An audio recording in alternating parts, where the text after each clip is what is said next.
વડોદરાની મહારાજા સયાજીરાવ યુનિવર્સિટીની technology faculty ખાતે 2 દિવસીય હેકેથોનનું આયોજન કરવામાં આવ્યું છે. MS યુનિવર્સિટીની ફેકલ્ટી ઓફ ટેકનોલોજી એન્ડ એન્જિનિયરિંગના કમ્પ્યુટર સાયન્સ એન્ડ એન્જિનિયરિંગ વિભાગ દ્વારા ફ્લેગશિપ ઇવેન્ટ હેકેથોન 2025નું આયોજન કરવામાં આવ્યું છે. આ 32 કલાકીય હેકેથોનનો હેતુ નવીનતા પ્રેરવા, ઉદ્યોગ શૈક્ષણિક સહકારને મજબૂત બનાવવા અને નવી પેઢીને સમસ્યા ઉકેલવાને પ્રોત્સાહિત કરવાનો છે. જે વિશે વિભાગના પ્રાધ્યાપક ડોક્ટર વીરલ કાપડિયાએ જણાવ્યું હતું કે આ ઇવેન્ટમાં 45 પસંદગી કરાયેલ વિદ્યાર્થીઓની ટીમો ભાગ લઈ રહી છે. તેઓ 2 દિવસ સુધી અવિરત મહેનત કરી અગ્રણી ઉદ્યોગો અને ટેકનોલોજી સંગઠનો દ્વારા આપવામાં આવેલ વાસ્તવિક સમસ્યા નિવેદનો માટે સમાધાન તૈયાર કરશે, જેમાં નાણાકીય વિશ્લેષણ અને માર્કેટ ટ્રેન્ડ માટે AI આધારિત સોલ્યુશન્સ, ડેટા SOS AI આધારિત મીટિંગ સમરીઝેશન અને productivity tools, purple docs healthcare ઇનોવેશનમાં AI અને જનરેટિવ AIનો ઉપયોગ, નેટવેવ્સ ક્રેડિટ વિશ્લેષણ, હેલ્થકેર અને privacy preserving synthetic data generation માટે અદ્યતન AI સોલ્યુશન, AI આધારિત website solutions, pixel OX CCTV સર્વેલન્સમાં ક્રિમિનલ એક્ટિવિટી ડિટેક્શન માટે AI આધારિત security solutions, event management portals અને QA ઓટોમેશન ટૂલ સહિતના સમાધાન તૈયાર કરશે. જ્યારે વિદ્યાર્થીઓ નાણાકીય અને બિઝનેસ, શિક્ષણ અને HR, હેલ્થકેર, સમાજ અને પર્યાવરણ, ટેકનોલોજી અને ટૂલ્સ સહિતના વિવિધ ક્ષેત્રોના સમાધાન તૈયાર કરશે. યુનિવર્સિટીના ઇતિહાસમાં પહેલીવાર આટલા મોટા પાયે અને ઉદ્યોગોની સક્રિય ભાગીદારી સાથે હેકેથોનનું આયોજન થયું છે. 10થી વધુ ઉદ્યોગ સાથીઓ, 45 ટીમો અને સતત 32 કલાકની નવીનતા સાથે આ ઇવેન્ટ અસરકારક સોલ્યુશન્સ, ઇન્ટર્નશિપ તકો અને ઉદ્યોગ શૈક્ષણિક ભાગીદારીને મજબૂત બનાવશે. અમે અહીંયા આગળ AIથી અલગ અલગ પ્રોજેક્ટ્સ ડેવલપ કરીએ છીએ. જેમ કે અમારું પ્રોજેક્ટ છે એમાં અમે AIથી એવી વેબ એપ્લિકેશન બનાવીએ છીએ જે આખી મીટિંગને સમરાઇઝ કરીને, નાનું કરીને આપણને બનાવી આપે છે, જેનાથી આપણો ટાઈમ બી બહુ ઓછો વેસ્ટ થાય છે અને આપણને સારું એફિશિયન્સી પણ વધે છે. તમે આ ગ્રુપ ડિસ્કશન કરો છો, ગ્રુપ ડિસ્કશનમાં કયા મુદ્દા પર તમે ચર્ચા કરતા હોવ છો? ગ્રુપ ડિસ્કશન પર અમે એ કરતા હોઈએ છીએ કે આનાથી કેટલા લોકોને મદદ થશે અને અગર બધા લોકો એકસાથે આને વાપરશે તો શું આ લોકો બધાથી વપરાશે, એકસાથે કામ કરાશે આની ઉપર. AI ટેકનોલોજી પર જ કેમ આટલું ફોકસ કરવાનું શું કારણ છે? કારણ કે હવે AI જ ફ્યુચર છે. ઘણું બધું કામ એવું છે જે માણસોને કરતાં બહુ વાર લાગતી હતી અને AI હવે ખાલી એક લાઇનથી જ બહુ જ ટૂંક સમયમાં કરી આપે છે આખું કામ. એવું લાગે છે બેન કે આવનાર સમયમાં તમારું બ્રેન પણ AI યુઝ કરશે? એવું નથી, આપણાના બ્રેનથી જ આપણે AI યુઝ કરી રહ્યા છે, એટલે માણસની જરૂરત તો પડશે જ AI યુઝ કરવા માટે.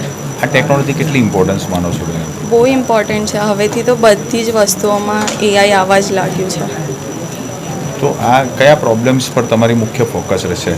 મુખ્ય ફોકસ એ જ છે કે જે વધારે લોકોને પ્રોબ્લેમ થતી હોય, બહુ જ મોટી પોપ્યુલેશનને, એના પર જ હોય છે અને મોસ્ટલી ટેકનિકલ રિલેટેડ હોય છે.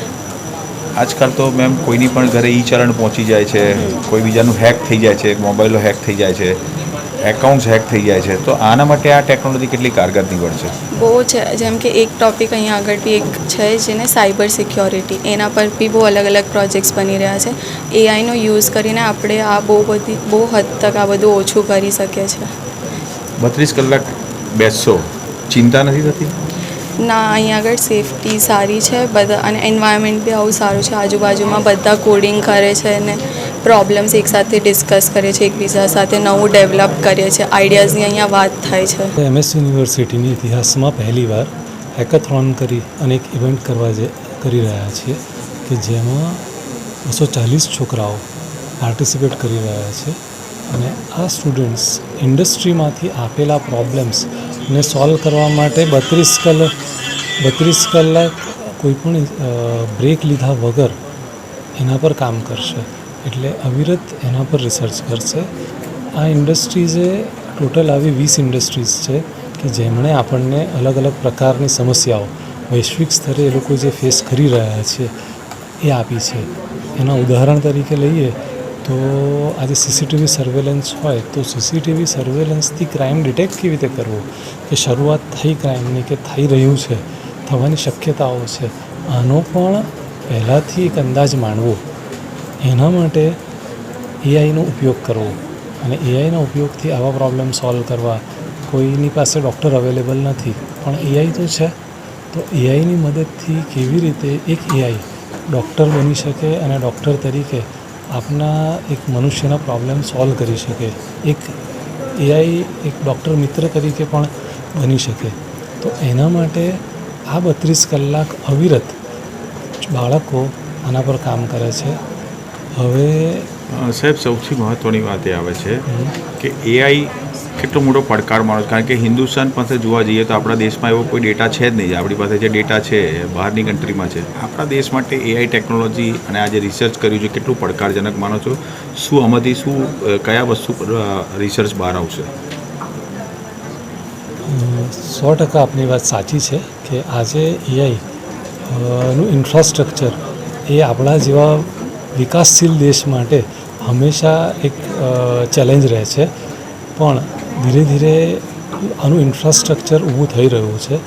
અને જ્યારે આ બાળકો 32 કલાક આજે તો જે ટેકનોલોજી વાપરે છે એ એક્ઝિસ્ટિંગ એઆઈ ટેકનોલોજી વાપરે છે, પણ આમાંથી બાળકો શીખી અને પોતાની પણ એઆઈ ટેકનોલોજી બનાવી શકે છે, જેથી કરીને આ દેશ કાલ ઉઠીને એઆઈ ક્ષેત્રે સ્વનિર્ભર બની શકે.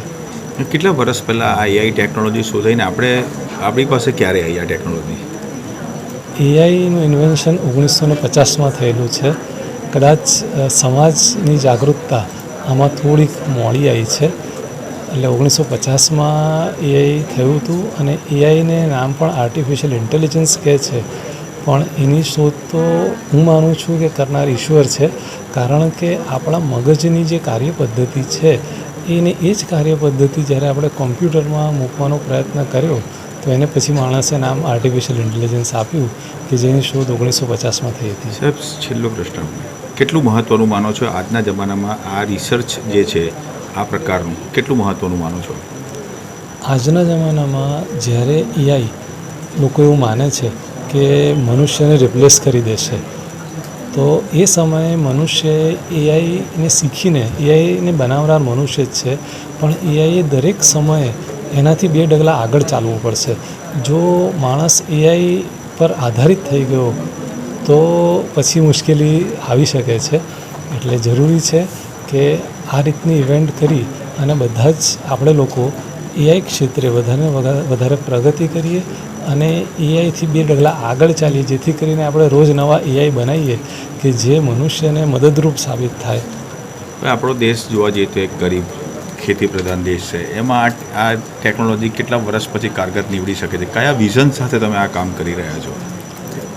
આપણા દેશને એઆઈ ટેકનોલોજી અત્યારે જેટલા પણ ઇન્સ્ટ્રુમેન્ટ્સ આપણે વાપરીએ છીએ, ખેતીમાં પાક ઉગશે કે નહીં ઉગે, કે જમીનની ફળદ્રુપતા કેટલી છે, એમાં કયા પ્રકારનો પાક ઉગાવી શકાય કે ન ઉગાવી શકાય, અને એને કયા પ્રકારના પોષણની એ પાકને જરૂર છે, એ બધી જ વસ્તુઓ એઆઈ ટેકનોલોજીથી આઈડેન્ટિફાઈ કરી શકાય છે. એટલે આજના જમાનામાં એઆઈનો ઉપયોગ ન કરવો એટલે વિમાન હોવા છતાં વિદેશ ચાલતા જવા જેવું થાય.